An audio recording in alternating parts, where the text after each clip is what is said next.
Hello friends, आज हम CTET के लिए सीटीबी की पीवाईक्यू सीरीज़ में कुछ प्रीवियस ईयर क्वेश्चंस देखेंगे। ये बहुत ही इंपॉर्टेंट क्वेश्चंस होने वाले हैं और ये इसी प्रकार के प्रश्न इस बार आपके एग्ज़ाम में आएंगे।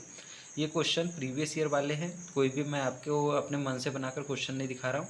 तो चलिए, बहुत ही इंपॉर्टेंट सेशन होने वाला है, तो ध्यान से स्टार्ट करते हैं। चलिए, बिना किसी टाइम वेस्ट के क्वेश्चन नंबर 11 से पढ़ते। ये आज का हमारा फर्स्ट क्वेश्चन है, तो कन्फ्यूज़ नहीं होना है आपको। तो यहाँ पर अभिकथन दिया है और एक कारण दिया है। अभिकथन और कारण वाले क्वेश्चन को आप कैसे बनाएंगे? सबसे पहले क्या करना है, आपको अभिकथन देखना है कि क्या अभिकथन सही है या नहीं, मतलब ए सही है या नहीं।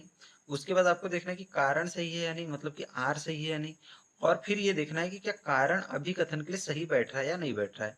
ये मतलब 3 स्टेप का प्रोसेस होता है इन क्वेश्चंस का। और ज़्यादा से ज़्यादा जैसे आप प्रैक्टिस करेंगे तो ये क्वेश्चन ना गलत नहीं होंगे, नहीं तो शुरुआत में सबसे ज़्यादा इसी टाइप के क्वेश्चन गलत होते हैं।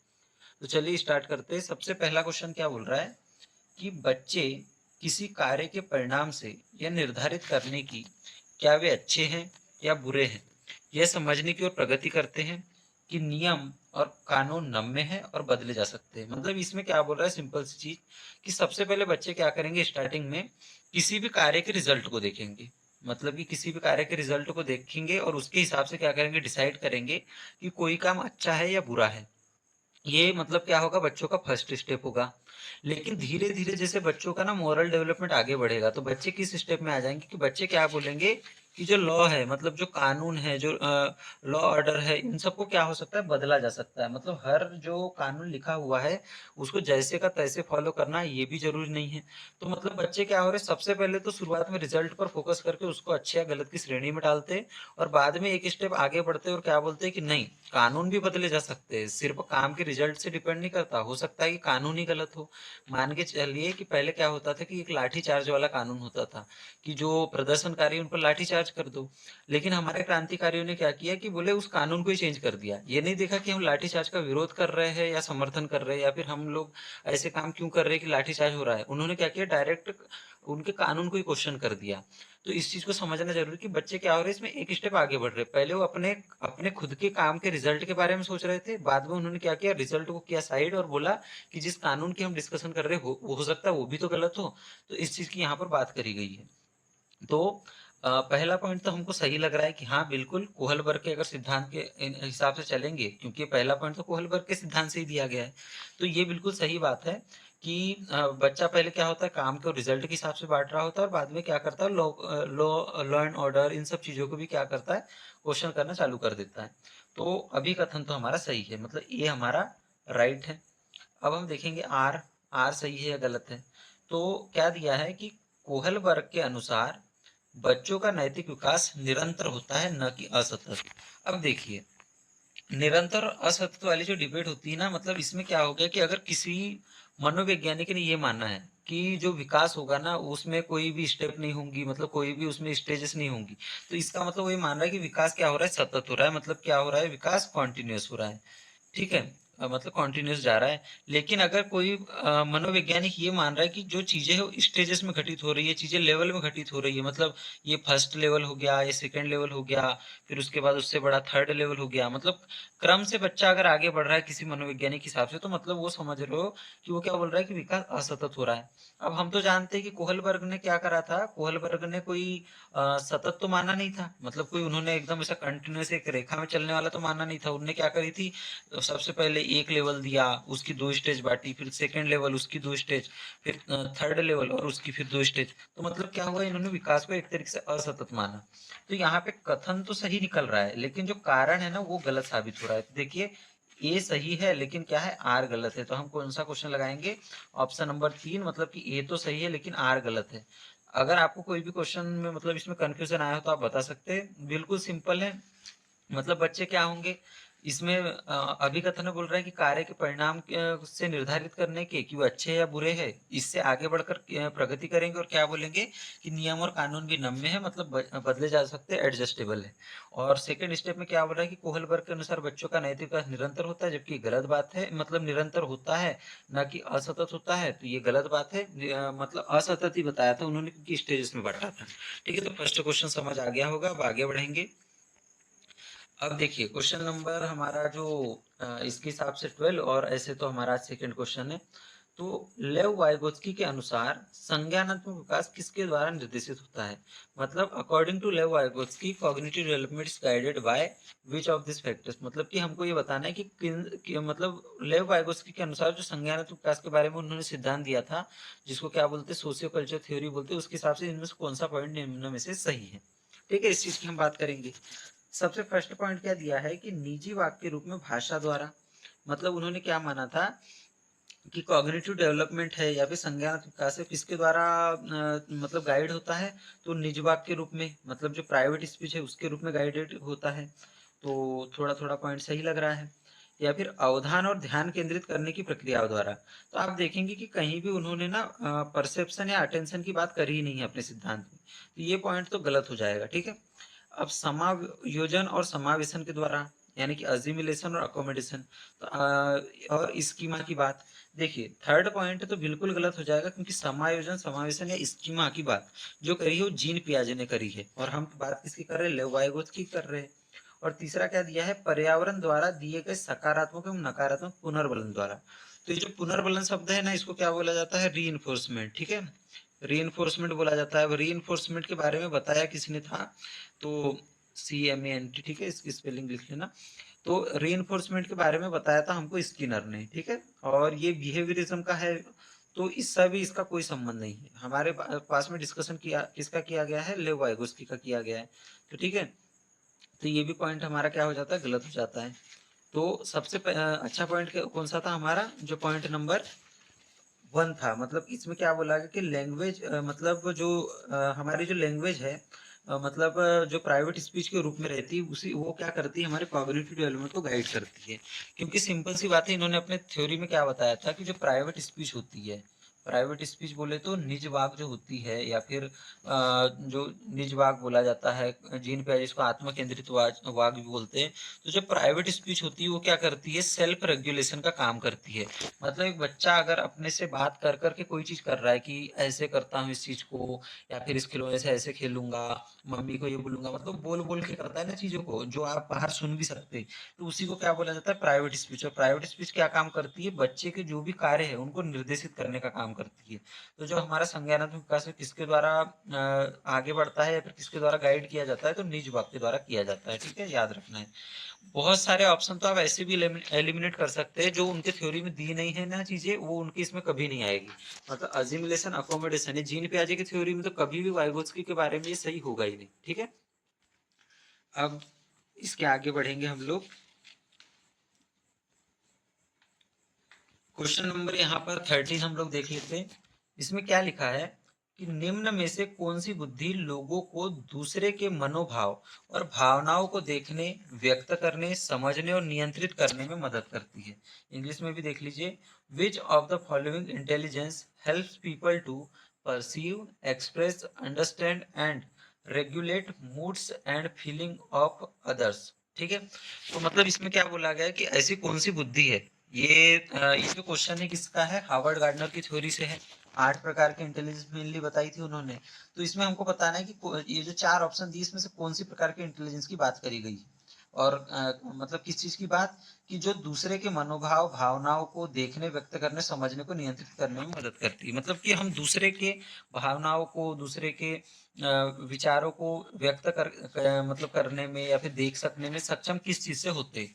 तो देखिए यहाँ पर लॉजिकल मैथमेटिकल दिया हुआ है, मतलब तार्किक गणितीय, तो ये गणित से संबंधित है, तो ऑप्शन ऐसे ही एलिमिनेट हो जाएगा।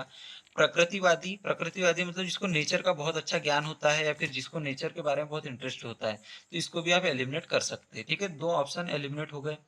म्यूजिकल इंटेलिजेंस हो नहीं सकता। म्यूजिकल इंटेलिजेंस में क्या होता है, हम लोग को गाने या फिर नृत्य से संबंधित जो स्टेप्स होती है, गायन वादन, इनसे संबंधित नॉलेज होता है, तो इसको भी आप क्या कर सकते हैं, हटा सकते हैं। अब एक ऑप्शन बच गया हमारे पास, इंटरपर्सनल। तो इंटरपर्सनल इंटेलिजेंस क्या होती है, जिसमें हम दूसरे के मनोभाव को समझते हैं, भावनाओं को देखने को, व्यक्त करने के तरीके को, अलग अलग चीजों को समझते हैं, मतलब दूसरे की भावनाओं को समझना, दूसरों को समझना, इसी को क्या बोला जाता है, इंटरपर्सनल इंटेलिजेंस। किस किस में देखी जा सकती है, ये देखी जा सकती है जैसे जो भी राजनेता होंगे उनमें, जो भी मनोवैज्ञानिक होंगे उनमें, और उसी के साथ साथ जो हमारे टीचर्स हो सकते हैं उनमें भी ये भावनाएं देखने को मिल सकती है। ठीक है, अब यहाँ पर ना कंफ्यूजन कब बनता है, यहाँ तो जैसे ऑप्शन थे ना, ऑप्शन बड़े दूर दूर वाले थे। यहाँ पर कंफ्यूजन कब बनता, जब यहाँ इंटरपर्सनल के साथ साथ यहाँ पर इंट्रापर्सनल दिया होता। ठीक है, इंट्रापर्सनल मतलब क्या होता है कि जब हम खुद की भावनाओं को समझें। ये यहाँ पर अगर इंट्रापर्सनल दिया होता तो कई बच्चे कंफ्यूज हो जाते, लेकिन यहाँ पे ऑप्शन बहुत ही सिंपल दिए हैं। तो इंट्रापर्सनल में क्या होता है, इंट्रापर्सनल व्यक्ति खुद के मनोभाव को समझता है, और इंटरपर्सनल व्यक्ति क्या होता है, दूसरे के मनोभाव को समझता है। बस इतना सा अंतर है, ज्यादा बड़ा अंतर इनमें है नहीं। ठीक, अब हम बात करेंगे क्वेश्चन नंबर 14 की। यहाँ तक आपको समझ आ गया होगा। कोई भी कंफ्यूजन हो कमेंट सेक्शन में डालने के लिए बिल्कुल फ्री हैं आप। क्या बोला है कि एक बच्चे का पहला अनुभव और साथ ही लड़की या लड़का होने का मतलब क्या है, अपेक्षाएं किससे आती है। मतलब a child's first experience as well as expectation of what it means to be a girl or a boy comes from। मतलब जो बच्चे का जो सबसे प्राथमिक अनुभव होता है कि वो लड़का है या लड़की है, उसका मतलब क्या है लड़का लड़की होने का, क्या लड़का लड़की में अंतर होना चाहिए, या फिर उसकी क्या पसंद होना चाहिए क्या नापसंद होना चाहिए। जैसे आपने देखा होगा बच्चों में क्या होता है कि बारबी डॉल से कौन खेलेगा, लड़की खेलेगी, ये सिखा दिया जाता है। और कार बार ये सब जो टूल्स है इनसे क्या कौन खेलेगा, ये सब टॉयज से ये लड़का खेलेगा। तो ये सब जो चीजें उनको सबसे फर्स्ट कब पता चलती है। तो ऑप्शन दिए हुए कि मतलब ये सब जो चीजें हैं लड़का लड़की होने की, इनसे अपेक्षाएं क्या क्या रखी जाए, ये उनको कब पता चलते हैं अनुभव। तो सबसे फर्स्ट अनुभव दिया हुआ है कि मीडिया से पता चलता है।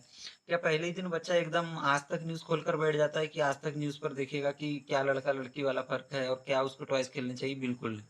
ठीक है, मीडिया तो बहुत बाद में आता है बच्चे की लाइफ में, जब वो अच्छे से बोलना पढ़ना सीख जाता है, 13-14 साल की एज में आ जाता है, तब लगभग लगभग उस समय में उसके लाइफ में मीडिया आता होगा ज्यादातर बच्चों की इसमें। क्या नेबरहुड वाले एकदम से बताने लग जाते हैं बच्चे को कि आप में क्या अंतर है क्या नहीं है। नेबरहुड भी कहीं ना कहीं बाद में ही आता है, रिलेटिव्स भी बाद में ही आते हैं। सबसे पहले जो बच्चे की लाइफ में चीज आती है वो आती फैमिली यानी कि परिवार। सबसे पहले बच्चे को उसका लड़का लड़की होने के बारे में, उसके अलग अलग जेंडर रोल्स के बारे में कौन बताएगा, परिवार बताएगा। सबसे फर्स्ट समाज भी कौन सा कहलाता है बच्चे का, वो परिवार ही कहलाता है। ठीक है, क्योंकि सबसे ज्यादा जो डायरेक्ट और फर्स्ट एक्सपीरियंस लेता है वो बच्चा परिवार में लेता है। ठीक है, तो इसका ऑप्शन नंबर 4 सही हो जाएगा। अब देखिए क्वेश्चन का ना सबसे बढ़िया सॉल्व करने की ट्रिक यही है कि ट्रिक कुछ भी नहीं है, सबसे बढ़िया क्वेश्चन को ध्यान से पढ़िए और ये देखिए कि क्वेश्चन में क्या ऑप्शन एलिमिनेट हो रहे हैं, यही बेस्ट तरीका है। ठीक है, अब यहाँ पर दिया है कि रचनात्मक मूल्यांकन की एक आवश्यक विशेषता क्या है। हमको क्या बताना है कि फॉर्मेटिव असेसमेंट के हमको विशेषता बताना है। तो सबसे फर्स्ट जो ऑप्शन दिया है वो क्या बोला गया है कि शिक्षार्थियों को सापेक्ष पद और श्रेणियां प्रदान करना। श्रेणियां मतलब कि रैंक, कि कौन सा बच्चा फर्स्ट रैंक पे आ रहा है क्लास में, कौन सा बच्चा सेकंड पे आ रहा है, ये सब डिसाइड करना। क्या कहीं से भी फॉर्मेटिव असेसमेंट का ये लक्ष्य होता है, बिल्कुल नहीं होता। ठीक है, तो ऑप्शन नंबर 1 तो ऐसे एलिमिनेट हो गया, क्योंकि कभी भी बच्चों को हमको श्रेणी या रैंक प्रदान करना मुख्य उद्देश्य हमारा नहीं होना चाहिए। और खास करके तब जब हम बात कर रहे हैं रचनात्मक मूल्यांकन की, क्योंकि ये तो बच्चों के इम्प्रूवमेंट के लिए ही बना है। मान लीजिए आपने स्कूल स्टार्ट हुआ था जस्ट 15 दिन पहले, और बच्चों का टेस्ट लिया, अब एक बच्चे के नंबर कम आ गए, आपने बोला देख बेटा तू तो क्या है एकदम बिलो एवरेज बच्चा है, और एक बच्चे को आपने टॉपर बना दिया, तो शुरुआत में बच्चे के मन में क्या आ जाएगा, इन्फेरियोरिटी आ जाएगी, एकदम हीनता की भावना आ जाएगी, तो ये तो नहीं करना है। या फिर सेकंड इसकी क्वालिटी क्या दी है कि वर्ष के अंत में परीक्षण और परीक्षा। तो देखिए वर्ष के अंत में जो परीक्षण है ना, ये समेटिव टेस्ट है। ठीक है, इसको योगात्मक मूल्यांकन बोलते हैं, फॉर्मेटिव टेस्ट का गुण नहीं है, समेटिव टेस्ट का गुण है। ठीक है, समेटिव असेसमेंट का। ठीक है, और तीसरा पॉइंट क्या दिया है कि शिक्षार्थियों के लिए मूल्यांकन मानदंड का स्पष्टीकरण, मतलब कि clarification of assessment criteria to the learners. तो देखते हैं कि ये पॉइंट थोड़ा थोड़ा ठीक लग रहा है। और वस्तुनिष्ठता, लास्ट ऑप्शन दिया है कि वस्तुनिष्ठता प्राप्त करने के लिए मात्रात्मक साधनों पर ध्यान देना। तो देखिए यहाँ पर ऑब्जेक्टिविटी पर भी कहीं पर ध्यान नहीं दिया जा रहा है। ये जो ऑप्शन है ना लास्ट वाला, ये भी कहीं ना कहीं इस क्वेश्चन के हिसाब से गलत है। ठीक है, तो सबसे जो हमारा बढ़िया आंसर है वो क्या है, जो हमारा ऑप्शन नंबर सी है। ठीक है, शिक्षार्थियों के लिए मूल्यांकन मानदंड का स्पष्टीकरण, मतलब कि बच्चे के लिए असेसमेंट का क्राइटेरिया निर्धारित करना, यही रचनात्मक मूल्यांकन का क्या है, लक्ष्य है। क्योंकि रचनात्मक मूल्यांकन में क्या होगा कि हम लोग एक क्राइटेरिया सेट कर देंगे कि बच्चा इतना अचीव करना चाहिए, उसमें कितना अचीव कर पा रहा है कितना नहीं कर पा रहा है, ये सब चीजें हम लोग यहाँ पर डिस्कस करेंगे। ठीक है, तो ऑप्शन नंबर सी आंसर हो जाएगा। तीनों ऑप्शन को एलिमिनेट करके भी आप सही ऑप्शन पर पहुंच सकते हैं। अब लास्ट सॉरी अभी तो शुरुआत हुई है। मतलब क्वेश्चन नंबर 16 की बात करेंगे। यहाँ पर बोला गया है कि डिस्ग्राफिया इज अ, या फिर लेखन वैकल्य क्या है, मतलब डिस्ग्राफिया किससे संबंधित है। तो आपको पहले ही बता चुका हूँ कि डिसलेक्सिया किससे संबंधित है, तो लिखने से मतलब पढ़ने से संबंधित है। डिसग्राफिया किससे संबंधित है, लिखने से संबंधित। तो डिसग्राफिया दिया ही हुआ है कि किससे संबंधित है, तो यहाँ पर क्या आ जाएगा, ये है एक लर्निंग डिसेबिलिटी। ठीक है, डिसेबिलिटी तो है पर किस प्रकार की है, लर्निंग डिसेबिलिटी, मतलब अधिगम अक्षमता है। ठीक है, ये कोई तंत्रिका विकार नहीं है, ना ही कोई शारीरिक अपंगता है, ना ही कोई व्यक्तित्व का विकार है। ठीक है, शारीरिक अपंगता में तो जैसे लोकोमोटर डिसेबिलिटी एलडी जिसको कहा जाता है वो आ जाएगा। तंत्रिका विकार में कुछ भी आ जाएगा, जैसे सेरेब्रल पाल्सी होता है। या फिर अधिगम मतलब व्यक्तित्व विकार में क्या आ जाएगा कि किसी का व्यक्तित्व थोड़ा रुख स्वभाव वाला है, ये सब चीजें। लेकिन अधिगम अक्षमता में क्या हो जाएगा, अधिगम अक्षमता में वो चीजें आएंगी जैसे कि इसमें क्या क्या आता है, डिसलेक्सिया हो गया जो पढ़ने से संबंधित होगा, एक डिस्ग्राफिया जो यहाँ पर डिस्कस किया गया है, एक होता है डिस्फेजिया भी होता है। तो ये किससे संबंधित होता है, भाषा से संबंधित होता है। तो ये सब चीजें आएगी, तो ये सब क्या है, अधिगम अक्षमता के उदाहरण है। ठीक है, आगे बढ़ेंगे। Question number 17। तो यहाँ पर क्या बोला गया कि एक शिक्षक को कक्षाओं में प्रतिभाशाली बच्चों की खालिस्तान जरूरतों को ध्यान में रखना चाहिए। मतलब एक शिक्षक है, उसको कक्षा में बच्चे हैं, हर प्रकार के बच्चे हो सकते हैं। उनकी मतलब इसमें कौन से बच्चे हमने चुने यहाँ पर, प्रतिभाशाली। प्रतिभाशाली मतलब जो गिफ्टेड होते हैं, जिनमें थोड़ा दिमाग का स्तर उनका ऊंचा होता है, आईक्यू लेवल ज्यादा होता है, किसी भी चीज को अच्छे समझ लेते हैं, मतलब गिफ्टेड कहलाते हैं। अब देखिए ना, गिफ्टेड में वो बच्चे भी आ सकते हैं जो बहुत होशियार हैं, और वो बच्चे भी आ सकते हैं जो बहुत टैलेंटेड है, जो क्रिएटिव टाइप के बच्चे होते हैं ना, जिनकी पेंटिंग बहुत अच्छी होती है। जैसे कि तारे जमीन पर में ईशान अवस्थी का कैरेक्टर था, इस टाइप के बच्चे जिनको प्रतिभाशाली बोला जाता है। तो इनके किन किन चीजों को, मतलब कि किन किन जरूरतों को टीचर ने ध्यान में रखना चाहिए, तो ये हमको बात करनी है। तो यहाँ पर देखिए बोला है कि क्या उनकी संज्ञानात्मक जरूरत को ध्यान में रखना चाहिए, बिल्कुल रखना चाहिए। यहाँ पर बोला गया कि संज्ञानात्मक और भावनात्मक जरूरतों को तो बिल्कुल ये भी रखना चाहिए। और बोला गया कि संज्ञानात्मक और सामाजिक ये भी रखना चाहिए। तो अब तीनों तो हो नहीं सकते, लेकिन लास्ट में क्या किया गया, संज्ञानात्मक, सामाजिक और भावनात्मक तीनों ऑप्शन दिए गए। तो सबसे करेक्ट कौन सा हो जाएगा, ऑप्शन नंबर 4, क्योंकि इसमें संज्ञानात्मक भी आ रहा है, सामाजिक भी आ रहा है, भावनात्मक, क्योंकि सभी प्रकार की जरूरतों को ध्यान में रखना जरूरी होता है। ठीक है, आगे बढ़ेंगे। क्वेश्चन नंबर 18 पर हम पहुंचते हैं। यहाँ पर क्या बोला गया है क्वेश्चन नंबर 18 में, कि सीखने की अक्षमता वाले छात्रों को पढ़ाने के लिए निम्नलिखित में से कौन से शैक्षणिक दृष्टिकोण के उदाहरण है। मतलब क्या होगा कि अगर हमको कोई बच्चा है जिसमें लर्निंग डिसेबिलिटी है, मान के चलिए उसमें learning disability for example dyslexia है, उसको पढ़ने में दिक्कत हो रही है, वॉस को सौ पढ़ रहा है, हिस को हर पढ़ रहा है, कुछ भी पढ़ रहा है। ठीक है, तो अब ऐसे बच्चों को हमको पढ़ाना है, तो किस प्रकार का शैक्षणिक दृष्टिकोण अपनाना चाहिए। तो ऑप्शन 4 दिए हुए हैं, तो एक एक करके डिस्कस करेंगे। आपको क्या, फर्स्ट ऑप्शन क्या दिया है कि आपको बहुसंवेदी रणनीतियों का उपयोग करना है। बहुसंवेदी बोले तो मल्टी सेंसरी, मतलब कि ऐसी संवेदी मतलब ऐसी रणनीतियों का उपयोग करना है कि जिसमें बच्चे के ना जैसे आइस का यूज हो, मतलब कि अलग अलग 5 सेंसर होते हैं ना, तो आंखों का उपयोग हो, ईयर्स का भी उपयोग हो, उनके टच फील का भी उपयोग हो, उनके टेस्ट का उपयोग हो, मतलब कि उनकी बहुत सारी जो संवेदी तंत्रिकाएं हैं वो एक्टिव हो, ताकि बच्चे को कोई भी अगर दिक्कत है, मान के चलिए उसके आंख में कहीं प्रॉब्लम आ रही है, तो वो क्या कर सके, ईयर्स के थ्रू पढ़ सके। अगर उसको टच में दिक्कत आ रही है तो टेस्ट के थ्रू जान सके।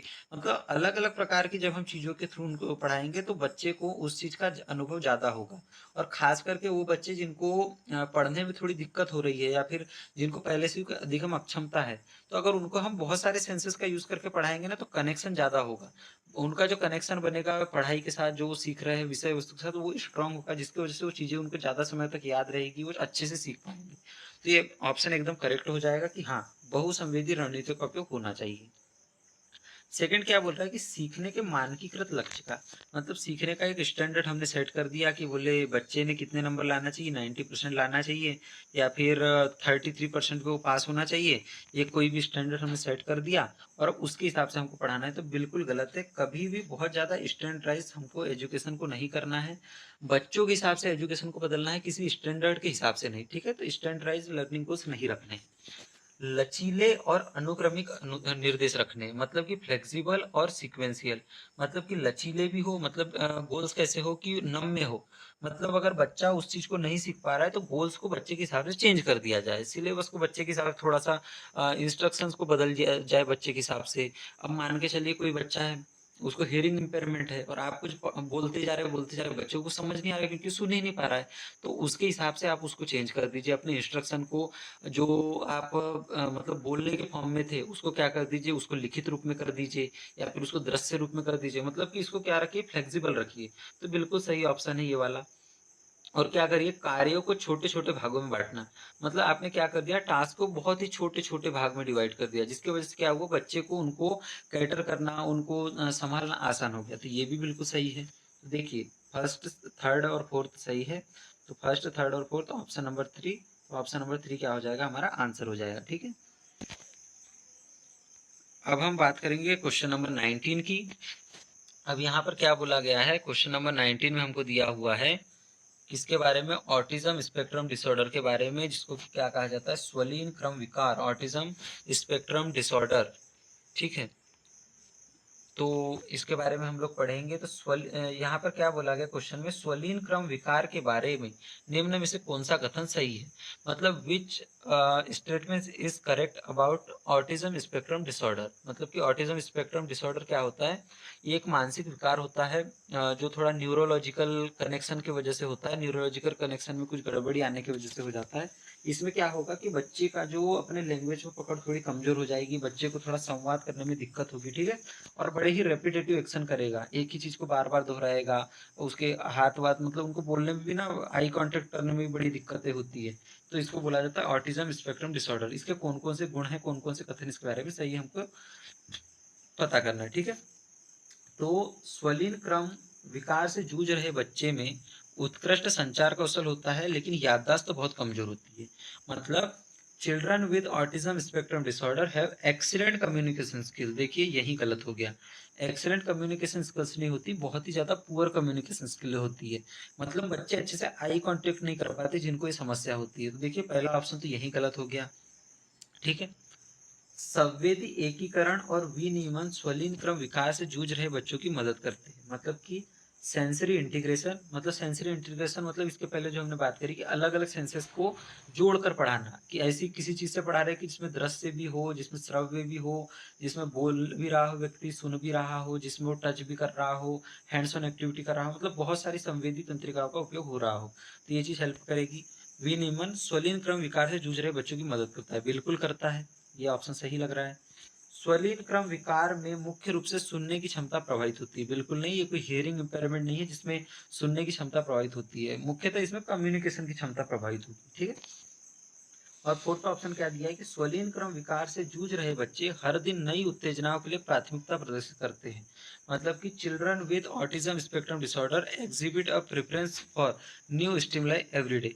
देखिए ये जो लास्ट वाला गुण है ना, एडीएचडी का है, कि मतलब बच्चे को नई नई स्टिमुलाई रोज मिलना चाहिए, कोई नई नई मतलब उसको क्या होना चाहिए कि डेली कुछ मतलब अलग अलग प्रकार के एक्सपीरियंस हो, क्योंकि वो एक जगह तो स्थिर नहीं रह पाता। तो एडीएचडी का उदाहरण है। सबसे करेक्ट ऑप्शन कौन सा है हमारा, ऑप्शन नंबर 2, संवेदी एकीकरण विनियमन स्वलीन क्रम से विकार से जूझ रहे बच्चों की मदद करते हैं। ठीक है, ये ऑप्शन करेक्ट हो जाएगा, ऑप्शन नंबर 2। ठीक है, 2 वाला। अब क्वेश्चन नंबर 20 की बात करते हैं और देखते हैं, शायद यही हमारा लास्ट क्वेश्चन होगा आज, क्योंकि वीडियो ज़्यादा लंबी भी नहीं होना चाहिए, आप लोग देखना पसंद नहीं करते फिर।